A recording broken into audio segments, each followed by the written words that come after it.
especially if you still have maps where you actually look good.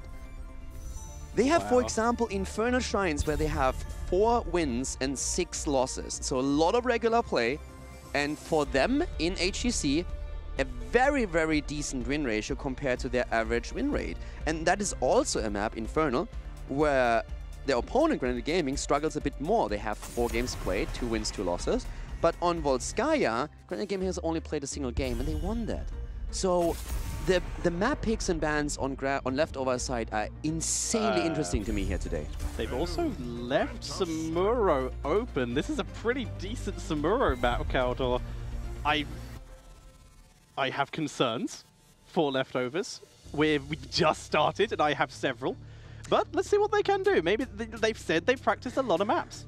I mean, coming back to what I said earlier, when Dragonshire was chosen, which surprised me even more, that if you have a certain pocket draft where you say, okay, we practice this against teams, we of course studied our opponent, we know what maps they usually like to play, and we studied their playstyle there. So if you develop a draft where you say, okay, this is going to beat them hands down, and we have a few variations depending on what they ban and pick for themselves, that can work. But when we talked about that on Dragonshire, we didn't really get to see that. Yes, we had the Chen pick up at the top lane, so that was a bit of a specialty, a special flavor that they threw in. But it wasn't really anything where, especially with letting Samuro through, it wasn't anything where I said, okay, this is going to be the answer. It doesn't mean that Leftovers can't win here. They already have a great start into the draft. Stukov is amazing here, but I'm still baffled that they would go to a map where they are insanely weak compared to other maps that they are still available. They're still open, like you said. They could go to Cursed Hollow, more standard. They could have just tried to play around that, ban Samuro there. You know you've got a pretty set draft to go up against. Especially Infernal. Again, Infernal stands out to me. You're absolutely right about what you just said about Curse. Curse is another option for them. Yeah. But especially Infernal would be the map where I say, like, pick it now. You have the momentum going for yourself already. But, okay, we have Hanzo banned, we have Maiev banned. Granit Gaming really doesn't like going up against Maiev after the first game that was played. You talked here about Samuro on the other hand. Are we going to see that Still now? open. Like, okay, Johanna and Samuro. I was going to say maybe Tracer Samuro, but I don't hate the Johanna here. It definitely means they can go perhaps for a Junkrat and go a little bit more poke focus and try and win that way. Chromie removal, that's fair. Granit Gaming have snuck that in once or twice in the past, getting that nice little burst damage. Yep.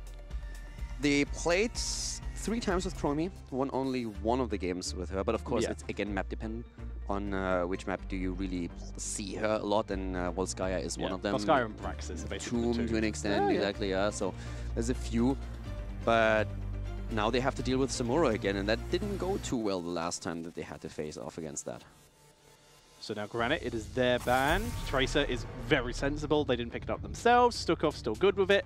It's a solid, safe ban. But they have left, in terms of assassins, neither team have gone for anything ranged yet.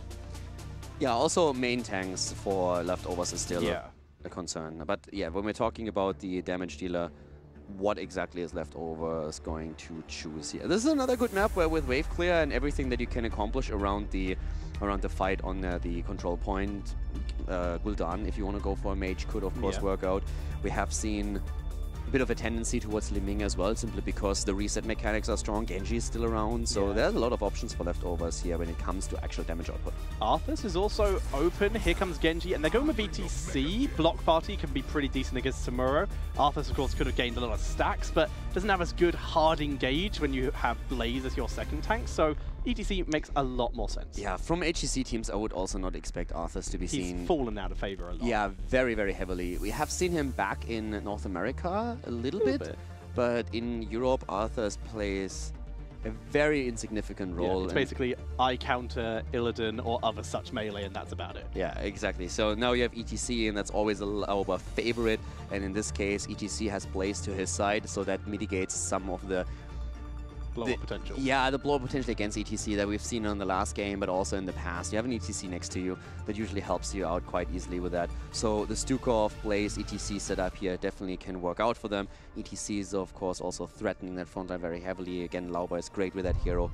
And it would allow you for a lot of different picks on that last damage slot, because they can create the space. And Abatha coming in here with a Phoenix as the damage dealer. and Cassia. So I am worried about that setup between Abathur and Samuro more so than anything else, because the thing with those two in one composition is you can commit to structures very easily, where you say, with an Abathur Samuro, you simply move in and you claim a fort, a core key. ending potential. Yes, exactly, and that's frightening. So when we talked about Dragonshire, we talked a lot about how do they deal with Samuro, and they had huge problems doing that. Yeah. That usually just emphasizes it if you have an Abathur on that setup now as well. And it's also kill potential that you have. Samuro can actually really chunk damage, especially in the later stages of the game, after level 7, for example. So there's a huge amount of damage you can push out immediately. If then an Abathur head jumps on top of you, good luck to backliners. So there's definitely a lot that Granit Gaming can do now. I'm wondering what their reaction is. Do they have to go stage dive, for example, just to have someone who can react to that counter pressure? But Samuro's so mobile, it can get shut down anyway. If leftovers lose here, they can't complain about it. Yeah. They basically chose a map where they, historically speaking, underperformed, where their opponent has a good track record. They also chose a map where Samuro, a trademark hero of their opponent, is strong, and they didn't ban it. And now they're going up against that with Abathur. If it works out, then it's all good, no problem. If it works out, they've won. Exactly, then it's over. But if they lose here, then you can't complain. You chose them. You put yourself in a spot where you gave your opponent everything they wanted. Yeah. Granit Gaming is looking at the map, is looking at the draft, and said, if we can't win this one, then we don't deserve to be in HGC, because this is the dream for us right now. Well, let's see if Leftovers' gamble will pay off. They just need this one game as we are heading in to Volskaya Foundry here. And on the left side, with some risky picks here, it is Leftovers, with Blakitny playing Genji, Blaze being played by Potiboss, Stukov played by Linked, HGC played by Lauber, and finally Cassia played by DAB.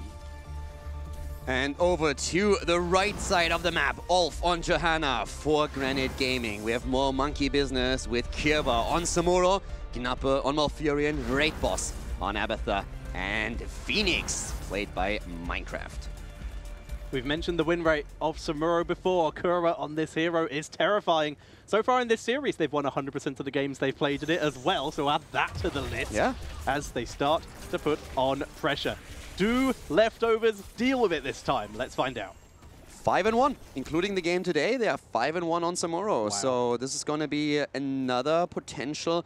I mean, the late game especially is, of course, what concerns us. The same that we've been talking about on Dragonshire is still true, but you play against Stukov and you play against Cassia now. And talking about Cassia, I want to highlight really quickly that we have an adjustment in terms of the Cassia build. Yeah. Now, Lightning Fury was a heavy commitment for Leftovers on Tomb of the Spider Queen, and DAB did a fantastic job stacking, but now we are heading into Charge Strikes. Yeah, very old-fashioned.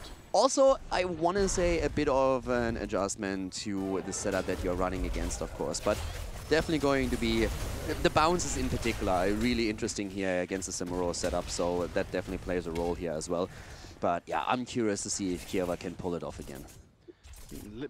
Linked is... sorry, not Linked, Blakitny. It's cleaning up top lane. Phoenix is on that off lane as well, getting a little bit of solo rotation even in on his own, making the most of that AoE damage. Yeah, they basically have two solo laners that they can use now. So when we're talking about Volskaya, item control is incredibly popular, and also, of course, one of the best tools that you have to dominate one of the objective phases when the control points become active. We have seen especially Team Liquid being highly successful on the map by just controlling items throughout the entire game and making sure that every time they head into an objective, they have that advantage. So both of the teams are already looking to gain control of exactly that. And for Leftovers, that even means that they are, at least for now, willing to commit to the healing pulse up at the top since they're going up against the Abathur setup. Ulf using his face to try and zone out the members of Leftovers, but he is a little bit outnumbered. The camp also pulls almost all the way to the lane due to the amount of zoning Leftovers were doing. They are able to claim that bio-emitter. Yeah, now there is, of course, a bit of a trade-off, and that's what we're seeing down here at the bot lane. So the push is still going strong. Potiboss didn't lose out on too much of the experience, but the tower is now under pressure, and that's definitely something where Granit Gaming later on is going to try and focus on heavily. Again, what is one of the concerns here? The concern is that with an Abathur head, Samuro can easily snipe structures later on in the game, and this is what you have to be careful about. The longer this game goes, the better for Granit Gaming. A late game on this map would put Samuro with Abathur into a spot where they can literally go for core. So all they need is a keep. Once a keep is down, then that is the game-ending potential always up and always available. So Leftovers, they have to win the early game. They have to start grabbing those protectors. Here's a quick start on Minecraft. This would be pretty good timing, but he's able to pull back. Even gets the shield on top of his own thanks to Abathur. Yeah, also good play by Johanna, going into the jet propulsion, into the stun to make sure that Phoenix is not locked down for even longer, so that was important. But now we have the first objective. Both of the teams on level 6. We have a couple of turrets already taken. The extra healing pulse on the side of Leftover, so a slight advantage in terms of item control. Yeah, it's pre-level 10, so Abathur Ultimate Evolution not available, so advantage for Leftovers again coming in there. At the top lane, though, the camp has been defeated from Leftovers, so now we are having more push potential from Granit Gaming, and Leftovers will have to rotate some on top to not lose too much here. This looks like the strategy, actually, for Granit Gaming. They have no intention of fighting over this Protector. Instead, moving straight in to put pressure on multiple lanes. Samuro pressuring bot lane still. Mid lane, Johanna's cleaning that super quickly, and top lane, with that extra mercenary and Phoenix, they continue to counter push. Now they forced a rotation, so they're trying to put some pressure to delay mid and get even more value. Great silence by Stukov. Johanna nowhere to go. Iron Skin though could be enough, and we see Johanna getting out. That was actually impressive that Olf was able to move out of this one, especially with Lauber just moving past him and pushing him back into the silence. Great job here by Olf moving out of it. But now, of course, the first Protector has been claimed. And let's face it, if you run the setup that Granit Gaming has, you're willing to give this one up. And you could really tell the way they moved on the map. And you can see here, they've actually come out ahead in XP. This will change very quickly. Spray dropped there by Minecraft, unfortunately. Started here as the Storm Spray. As we see a quick Protector moving in, grabbing towers. This will even up the XP, maybe give Leftovers a pretty decent lead, depending on how many towers they can grab, or even if they can grab a fort. If they are able to move into the mid-game on even talents, on the other hand, that's definitely something where Granit Gaming will consider this a win. Yeah. So right now, they are still even in experience. They're still doing well here. And Leftovers, they can still take some of those towers and structures down, no doubt about it. The Protector is chunking away here, and they move through the middle. They have that slight lead in XP now, but it's nothing too crazy yet. And there haven't been any kills in this entire game so far. See the attempt to change that by Granit Gaming, but Linked easily able to pull back. Hasn't even used his bio emitter yet, holding on to that very nicely. Granit, they poke the support camp, looking to get their own bio emitter, but Lauber here to say hello and show that his team were thinking about moving in, but actually it's a bait as the bot turret is taken once again. Item control, just continuing. Samuro does the same thing. So he's currently busy at the side, claiming a camp now too. Once those guys are off cooldown, you really want to go for them. But Granit Gaming is heading into level 10 around the same time that Leftovers will just a slight bit behind. Yeah, half a level. And that's absolutely okay from their point of view. Valkyrie, once again. DAB, since all the way back when he was in Open Division, really big fan of this Cassia and giving his team even more engaged potential. Now, from ETC, will we see him take stage dive to perhaps react to that Samuro if there's potential core roll in potential, or is he going to just try and snowball his team ahead with team fights? It's a really good question, and I'm curious myself to see what he does. Traditionally, it's more so the mosh pit play that Lauber goes for, but in that setup, they might be worried enough about Samuro that he says we need something to react quickly to any kind of move here. So Kieva down at the bot lane, again putting the pressure in. Great item control, by the way, from Leftovers. We talked about that already a bit, but they have now 2 healing pulses, and they also have those turrets. So for the next objective, they're definitely finding themselves in a really cool spot. Twilight Dream for Malfurion, no Tranquility this time. Kinda digging it, because if you get pulled in by Cassia, Tranquility's not going to save you. What might? Burst and Silence. Here's the plan. Purification Salvo getting dropped. DAB gets deleted here as Ulf looks to hold Lauber back, but a good massive shove by Linked will save the ETC. Yeah, the shove comes out, and that was, of course, a bit too late here, but ETC at least gets out. Cassia down is a problem, though. And now we have also the level 10 abilities, just doing way more for Samuro now that he is Illusion Master already. And Leftovers, they just suffered 1 death, and Granit Gaming, I think Granit Gaming is very happy about what's going on so far. Yeah. First blood acquired. Minecraft teleporting out, preventing the counter kill. Mosh pit too late. The Twilight Dream stops the Dragon Blade. I love it. Minecraft survives, and wow, where you burn two of the most powerful heroics of the enemy team and give them nothing. I am massively worried for leftovers. I agree. Samuro is getting stronger and stronger as the game continues, and he is already gaining huge value for the team, just in experience alone. And not getting these kills for leftovers is an issue. Them losing heroes as well is making matters even worse. The question that still remains is the objective control. And that's where leftovers can still rely on having way more items than their opponent, where they can get that to access another protector. And the question is, can Granit Gaming really fight for it? Again, the Valkyrie not hitting, but the silence is there. And that was a good one. And Minecraft this time goes down. These are the kills that the leftovers need to get.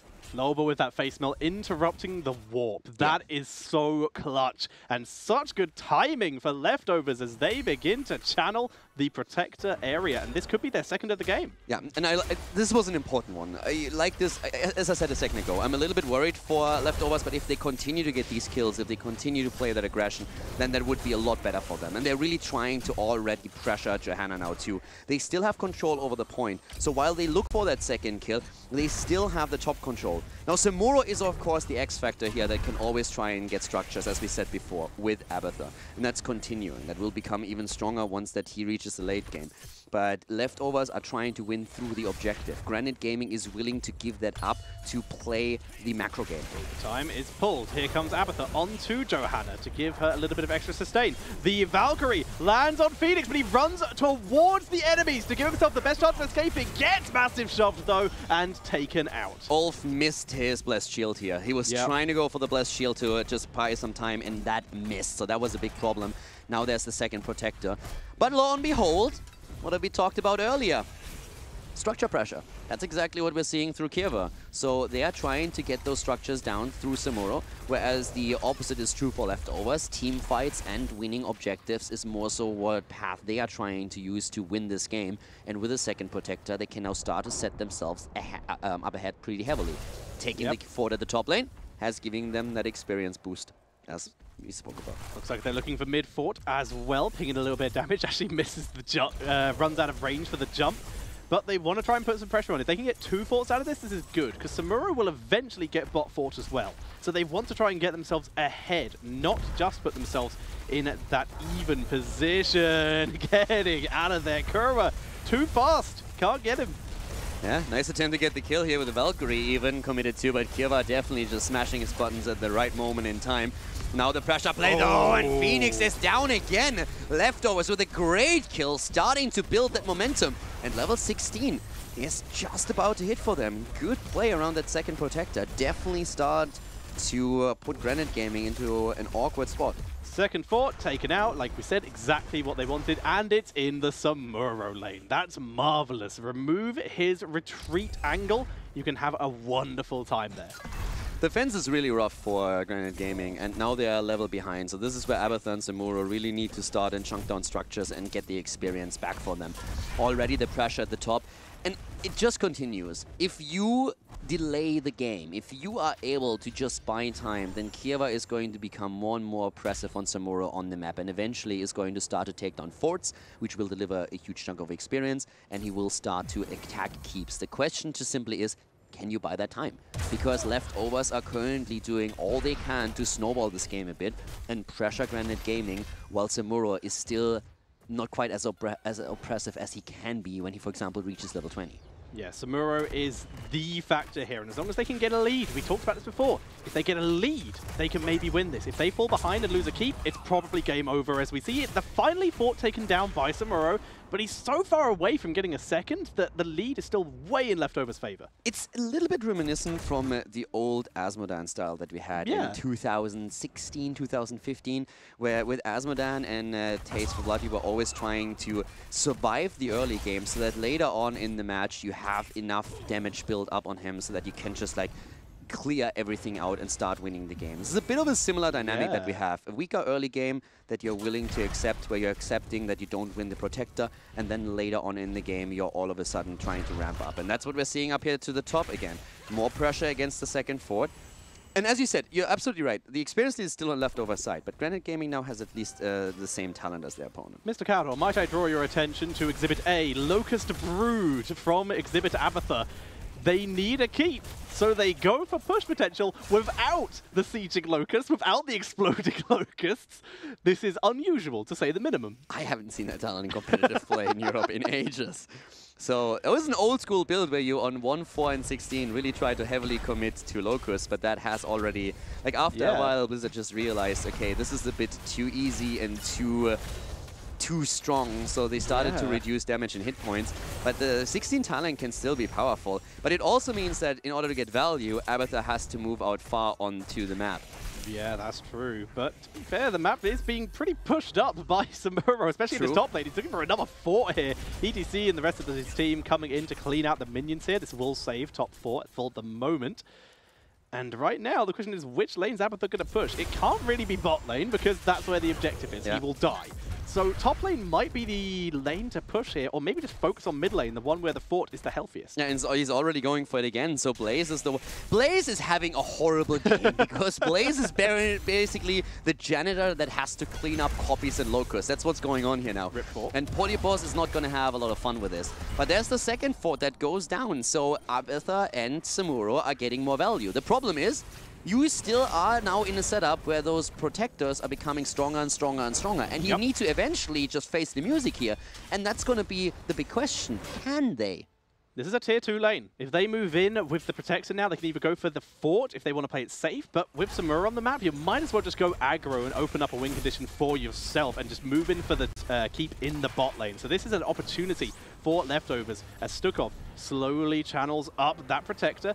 Kurwa has arrived. He's joined his team. This could be a 5v5, potentially the first one Granit are willing to commit to. Yeah, he has a 16 now, he has a 7. He can really start to chunk a lot of the damage at this point. And we are going to see exactly that happening. Item control already going on. If Granit Gaming is able to win a Protector, this would be a massive boost for them. Fear on just Johanna, but she's tanking through. Purification salvo lands. Valkyrie hits nothing, but the bunker is blocking so much damage, and Minecraft getting shot by the rotating turret on the conveyor belt here. Takes huge damage, and down goes Johanna. Johanna is dead, and that's the kill that Leftovers needed. They want this Protector. They know that in the late game, they will have huge problems against Samuro. So they try and end it early. Do they get another kill here? They're trying to go, burning down the copy of Raid Boss, but can they confirm an actual kill? Do we have a lockdown against Minecraft available or against Knappe? Not the case here. Abathur up at the top has already dropped to 16. He's trying to push the lane out, and in the meantime, Samuro is back in the mid lane, claiming another structure. This is the idea. All Granit Gaming know they're losing these fights. All they're trying to do right now is give time for Abathur to push, give time for Samuro to push. If a keep opens, that's endgame condition for Granit. That's all they're trying to do. Survive and open a keep. And at the same time, Granit Gaming, they know very well that if they win a team fight, then with the help of Abathur and Samuro and maybe a Protector, they could potentially even end the game. This is smart. But Leftovers, they are trying to go for it as we speak. End it early. That's what you have to do. Here comes the Valkyrie. They're trying to go for kill, but yeah, that's not going to happen. Genji is down. The defense is strong so far, but the core already lost the shields down to 50%. This could be it. Can they defend somehow? Down goes Cassia, but the Protector is still in play. It's got so much damage. 8%, 5%. Protector's popping. It's still 2 heroes. The damage is too high. Polyboss left unattended, and Leftovers defend their HGC Europe spot. What a clutch move. Absolutely the right call to go for core. Their gamble